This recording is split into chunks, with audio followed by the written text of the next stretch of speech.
जा रहे हैं। तो इसके लिए एक एक्टिविटी करा सकते हैं बच्चों के बीच में। मान लीजिए ये बहुत सारे कार्ड्स हैं, नंबर कार्ड जो बच्चे हैं मान लो बच्चों को दिखा रहे कि नंबर कार्ड है, लेकिन उन्हें ये पता नहीं है कि कितने नंबर कार्ड हैं। हमने सारे नंबर कार्ड बच्चों से पूछे, बच्चों ये क्या है, बच्चे बताएंगे नंबर कार्ड है। तो ठीक है, हम देखो हमने सारे नंबर कार्ड यहाँ मालम में रखेंगे। अब क्या आप बता सकते हैं कि इसमें कितने नंबर कार्ड हैं? तो बच्चे अंदाजा लगाएंगे, मैम 10 है, 20 है, 15 है, जो भी उन्हें अनुमान लगेगा। तो हम कहेंगे अच्छा ठीक है, मान लो तुम लोग अनुमान लगाइए। अब देखो हम इतने कार्ड्स निकाल लेंगे। तो कितने कार्ड्स हैं बच्चों? बच्चे गिनके बताएंगे 2 कार्ड्स है मैम। ठीक है, हम 2 कार्ड्स निकालिए। अब बताओ मेरे पास कितने कार्ड्स बचे हैं? तो बच्चे जो बोले रहेंगे, अगर 10 बोले हैं तो बताएंगे कि मैम 10 था, हमने 2 निकाला, 8 बचाएंगे। सब अलग अलग संख्या बताएंगे। तो हम कहेंगे कि बेटा कोई 10 बता रहा है, कोई 12 बता रहा है, इसमें तो एक निश्चित संख्या ही है ना, तो क्यों अलग अलग संख्या आ रही है? तो बच्चे कहेंगे मैम आप बताइए नहीं, आप गिनने ही नहीं गई, तो हम लोग कैसे जानेंगे? तब बच्चों को वहां तक ले आएंगे। ठीक है बेटा, जो हम नहीं गिने हैं, जिनके बारे में हमें नहीं पता है, इसके लिए हम कोई अक्षर प्रयोग करेंगे।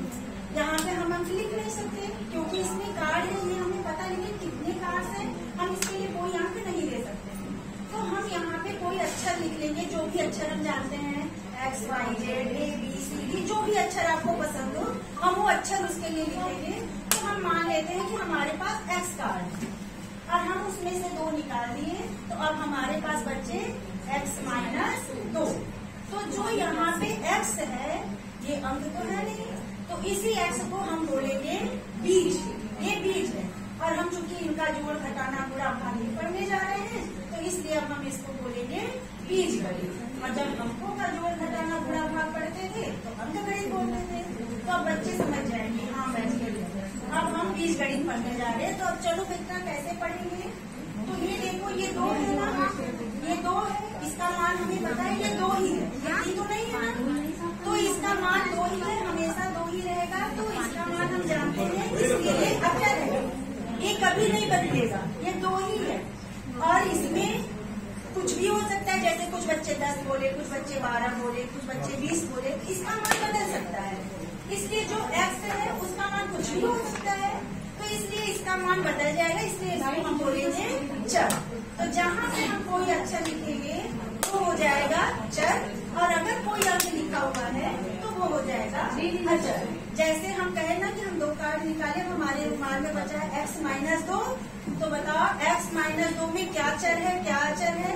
तो बच्चे बता देंगे कि मैम X जो है वो चर है और 2 आपका अचर है। इस तरह से बच्चे, अब हम कहेंगे X में 2 जोड़ो, तो बच्चे बताएंगे X + 2, X में 5 घटाओ, X - 5। इस तरह से वो छोटा छोटा समीकरण बनाना भी सीख जाएंगे।